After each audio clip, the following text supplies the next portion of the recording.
트럼프의 관세 정책이 그야말로 수렁에 빠져들고 있습니다. 미국에서도 조급해야 하는 분위기가 읽히는데요. 이제는 출구 전략이 필요한 시점이 아닐까요? 스타트 경제, 오늘은 이정환 한양대학교 경제금융대학 교수와 함께하겠습니다. 어서 오십시오. 어서 오십시오. 간바, 이게 좀 재미있다고 해야 될까요? 좀 웃겼다고 해야 될까요? 백악관이 웹사이트에 대중 관세를 표기를 했는데 최대 245%다. 기싸움의 연장선으로 봐야 될까요? 뭐 이게 트럼프 행정부의 일이 약간 그렇듯이 이게 예. 왜 245%라고 썼는지는 좀 불분명하고요. 다시 말해서 백악관에 이제 공식 성명은 없었다라고 보시면 될 것 같습니다. 예. 뭐 사람들 추측하기로는 뭐 바이든의 100% 혹은 트럼프 행정부의 145%를 예. 더한 게 아니냐가 하나가 있고 좀 더 유력한 가설로는 주사기 정도.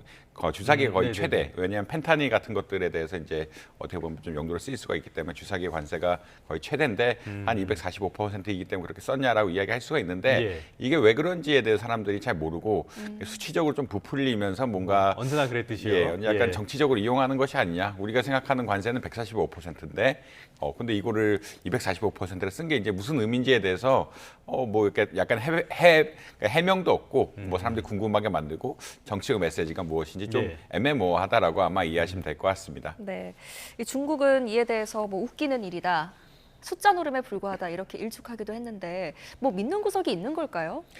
사실 이제 중국은 트럼프 행정부가 될 것이라는 예측 하에서 굉장히 많은 시나리오 분석을 했다라고 다들 이해를 하고 있습니다. 워낙 예. 이제 후반부에 가면 갈수록 사실은 뭐 경쟁 체제도 있었지만 전반적으로 트럼프 지금 대통령이 우세를 보였기 때문에 중국에서 굉장히 시나리오를 많이 짰다라고 이야기를 하고 있고요.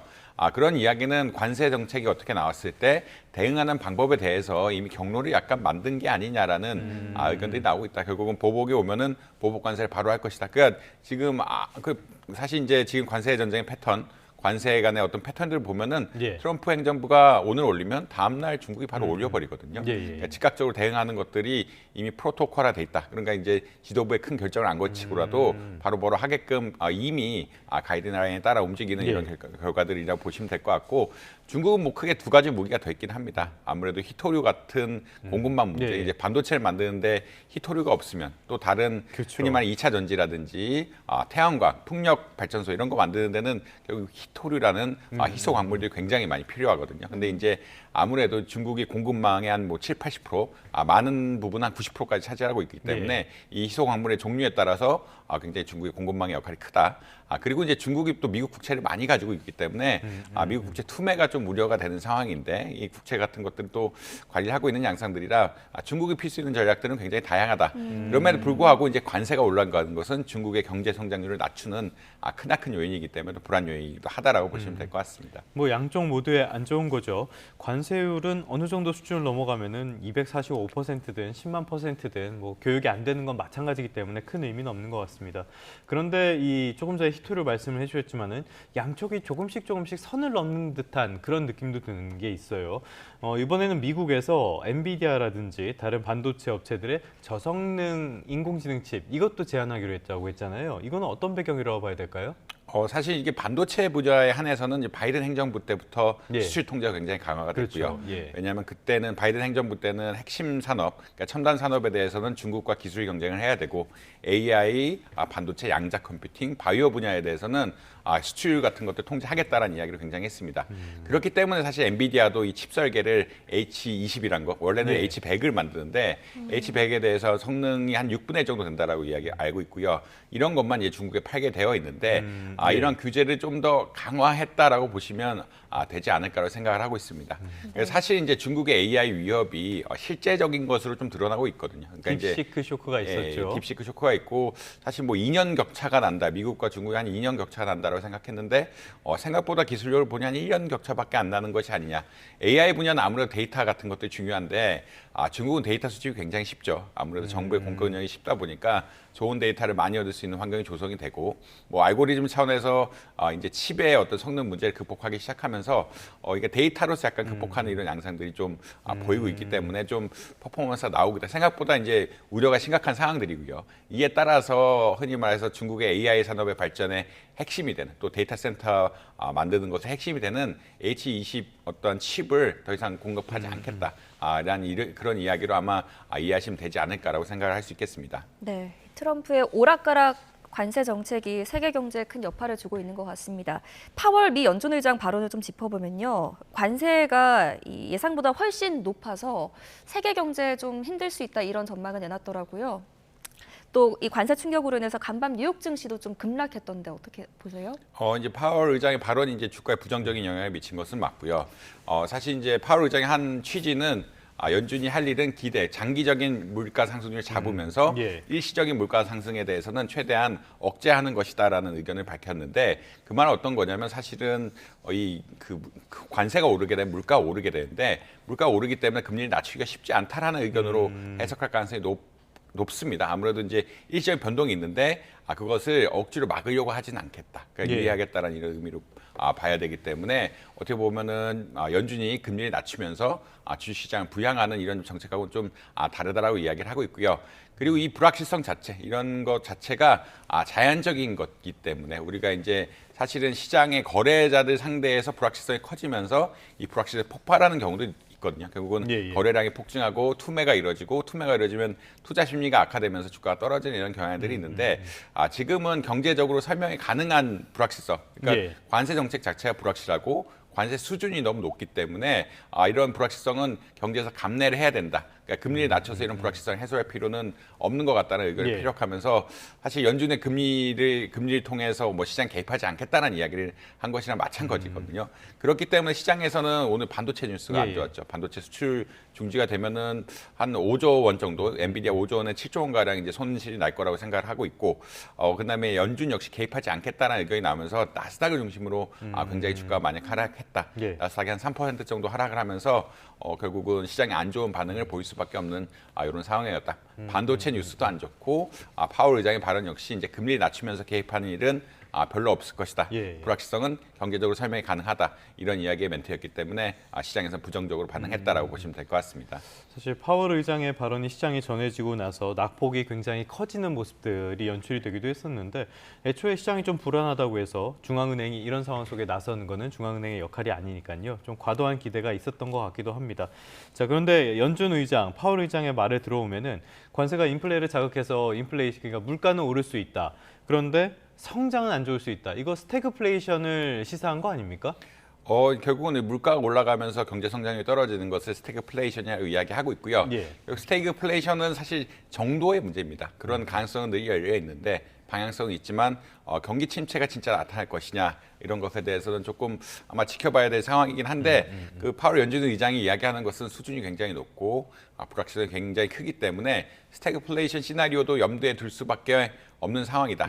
다만 근데 현재 입장에서는 이 불확실성이 어떻게 해소가 될지 모르기 때문에 예. 금리 정책을 쉽게 움직이면서 개입하기는 어렵다라고 이야기를 하고 있는 것 같습니다. 이게 거래 상대방끼리의 문제면은 사실 이런 어떤 투매 심리 같은 것들을 해결하기 위해서 금리를 낮추면서 개입하고 유동성을 공급하면서 시장을 안정시킬 수가 있는데 이것은 미국 정부에서 지금 관세 전쟁을 벌이고 있는 상황이라서 예. 아무래도 연준이 개입해서 금리를 낮추면서 뭐 하기에는 정책적 효과도 그렇고 향후 금리 정책에 부정적인 영향을 줄 수가 있기 때문에 좀 개입하기는 어려운 상황이 아닌가 개인적으로 이렇게 생각을 하고 있습니다. 네, 경제 성장을 둔화를 좀 걱정하는 목소리는 이뿐만이 아닌 것 같습니다. 세계은행 총재도 같은 우려를 냈고요. 월가에서는 당장 미중 대화 나서라 이런 촉구 목소리도 나오기도 했거든요.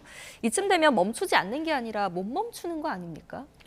사실 이제 사람들이 의문을 갖는 것은 이 끝이 어딘가라는 이야기를 예. 하고 있거든요. 뭐 가장 좋은 시나리오, 부정적인 효과가 작은 시나리오는 미국이 군사비 같은 것들을 그러니까 해외에서 걷고 관세는 뭐 0%나 굉장히 예. 낮은 수준으로 가면은 미국도 좋고 다른 나라도 큰 피해를 입지 않고 경제 자체는 큰 피해를 입지 않는 것이 아니냐라는 긍정적인 시나리오가 있는 반면에 미국이 진짜 어떻게 보면은 흔히 말해서 제조업 강국을 꿈꾸면서 제조업의 어떤 미국 투자 이런 것들을 강조하면서 굉장히 관세를 높게 갈 수 있는 것도 아니냐라는 그런 시나리오도 나오고 있습니다. 그 말은 어떤 이야기냐면 백악관 내의 강경파들이라고 하는 이런 예. 분들이 아직 남아 있고 시장에서는 이 강경파들의 의견이 얼마나 받아들여지는지에 대해서 확신을 할 수가 없기 때문에 이쪽 강경파들의 의견이 더 쏠린다 그러면 정말 흔히 말해서 제조업 강국 미국을 꿈꾸는 이런 미국의 방향으로 갈 수도 있고 그만한 관세를 굉장히 높이면서 또 관세를 높게 유지하면서 실제로 유지할 수 있다는 의견도 있는데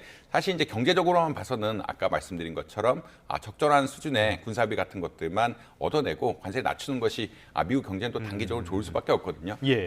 미국의 입장에서도 명분이 있고 긍정적으로 해결할 수가 있지만 이런 시나리오가 갈지 좀 모르겠다. 또 미중 갈등 역시 트럼프가 어떤 정치적인 업적을 위해서 미중 갈등을 이용하는 것이냐, 네. 아니면 실제 진짜 관세 전쟁을 피면서 중국의 경제를 몰락시키려고 하는 이게 불확실성이 굉장히 크다. 네, 다시 말해 시나리오가 여러 개가 있는데 어느 시나리오 갈지는 조금 모르는 상황이다라고 아마 이해하시면 될 것 같습니다. 알겠습니다. 최근 들어서는 많은 비판적인 목소리가 나오는 것 같아요. 월가의 황제라고 불리는 인물이죠. 제이미 다이먼 JP 모건 체이스 CEO. 원래 트럼프 지지하지 않았었던가요? 그런데 이쪽에서도 당장 대화를 시작해야 된다. 여러 가지 비판적인 목소리가 많아지고 있습니다. 자, 그런데 말씀하신 것처럼 미중 갈등이 결국엔 핵심인데 트럼프가 중국을 협상 테이블로 끌어내기 위해서 어떤 동맹국들을 중국을 고립하는 카드로 쓸 것이다. 이런 전망도 나오거든요. 이 부분에 대해서는 어떻게 전망하십니까? 지금 뭐 상호 관세 90일 이후가 사실 그런 전략이라고 보시면 될 것 같은데 예. 중국에 대해서만 이제 관세를 높게 유지하고 나머지 국가들에 대해서는 협상을 하자라는 상호 관세에 대해서 협상을 하자라는 이야기를 하면서 예. 이 기간 동안 관세를 낮추려면은 대중 무역 같은 것들을 좀 줄여라, 대중 수출 같은 것도 줄여라. 그리고 이제 중국이 러브콜이 오더라도 받지 말아라는 이런 메시지를 분명히 줄 수가 있거든요. 그런 예. 식으로 해서 이제 가지 않을까라는 의견들도 있습니다. 결국은 이 해결의 끝은 많은 분들이 예측하기로는 트럼프 대통령하고 시진핑 주석의 결국 정상회담이 아닐까라고 예측은 많이 하고 있는데 그 길로 가기 위해서 다른 나라들을 압박할 가능성이 굉장히 높다. 왜냐하면 특히나 지금 90일간 협상 기간을 명백하게 줬고 이 협상 기간 동안에 하는 것 자체가 이제 중국과 어떻게 보자라면 차별점을 주면서 협상을 하고 있는 거기 때문에 네. 굉장히 미국이 강한 드라이브를 걸 수 있는 상황 조성되었다라고 아마 이해하시면 될 것 같습니다. 예. 다음 주에 한미 간의 협상이 예정되어 있지 않습니까? 이 자리에서 혹시 중국을 고립시키는데 한국도 동참해라 이런 그 요구가 있을 수도 있는 겁니까? 뭐 당연 요구는 있을 수 있을 것 같고요. 네. 근데 그것을 어떻게 대응하느냐는 좀 다른 이슈인 것 같다. 그리고 사실 우리 입장에서는 중국도 있고 미국도 있는 것이 좀 협상의 여지는 많거든요. 우리가 이제 중국 반도체 수출한다든지 그렇죠. 예. 혹은 뭐 2차 전지 같은 것들에 대해서 협조를 한다든지 이런 것들 통해서 우리는 사실은 근본적으로는 패키지에 대해서 긍정적으로 가야 되긴 하지만 협박을 하면서 흔히 말하는 이러한 제도 같은 것들을 통해서 중국에 어떻게든 손을 벌릴 수 있다. 관계를 개선할 수 있다라는 메시지를 주면서 가야 우리가 덜 내주는 거거든요. 근본적으로는 그런 상황이기 때문에 미국의 차려놓은 테이블에 들어가야 되긴 하고 그 플레이하는 룰에 들어가야 되긴 하지만 다른 카드들도 들고 있어야 뭐 분명히 긍정적이기 때문에 예. 확답을 주는 것보다는 뭐 우리나라 정치 상황이라든지 이런 것들을 고려하면서 고려해 보겠다라고 응답을 주는 것이 바람직하지 않을까라고 개인적으로는 생각을 하고 있습니다. 뭐 미국도 중국도 우리에게는 굉장히 중요한 교육 상대이기 때문에 이 가운데서 줄타기를 굉장히 잘해야 되는 상황이 아닌가 싶습니다. 이렇게 불안정하고 불확실한 상황, 이런 상황 속에서 오늘 한은 금통이 회의가 열려서 기준금리를 결정을 해요. 동결이 유력하게 점쳐지는데 언제쯤이나 우리가 인하라는 선택을 할 수가 있을까요? 사실 빠르면은 이제 다음 예. 달에 나올 거라고 생각을 하고 있고요. 지금 불안정한 게 환율이거든요. 일단 환율이 예. 이제 뭐 조금 내려가긴 했지만 1,420원대까지 내려가긴 했지만 또 올랐다가 내려갔다 하는 것들이 너무 급작스럽게 움직임에 따라서 좀 이게 부정적인 영향을 미치고 있다. 환율이 조금 예. 가시적으로 안정이 될 때까지, 그러니까 변동이 줄을 때까지는 조금은 뭐 관망할 수밖에 없는 이런 상황이라고 보시면 될 것 같고 예. 아무래도 우리가 금리가 낮추게 되면 환율도 올라갈 수 있는 개연성이 분명히 있기 때문에 그런 점 좀 유의할 수밖에 없다. 그 두 번째는 불확실성이 너무 크다라는 또 이야기를 드릴 수밖에 예. 없습니다. 아무래도 이제 트럼프 행정부의 관세 정책이 어떻게 될지 잘 모르고 이런 것들이 중국과의 관계, 또 한국과의 관계, 그리고 한국 경제에 미치는 영향 같은 것들이 너무나 불확실성이 크게 작용하기 때문에 또 이게 90일간 했다가 또 뭐 급작스럽게 뭐 30일간으로 바꾼다, 이게 뭐 좀 예측할 수 없는 부분들이 예. 너무 많기 때문에 갑자기 9일이 될지도 모르겠습니다. 예, 그러니까 적극적으로 뭘 행동하기는 좀 어려운 상황이고 이게 실제로 90일간 뭐 협상을 잘하고 중국과의 관계도 약간 뭐 어느 정도 안정이 된다라는 것까지 볼 때까지는 조금 기다리지 않을까. 그런다는 이야기는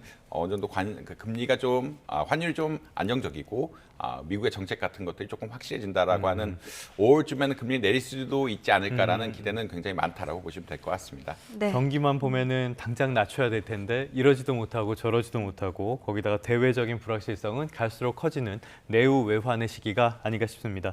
지금까지 한양대학교 이정환 경제금융대학 교수와 함께했습니다. 오늘 말씀 고맙습니다. 잘 들었습니다.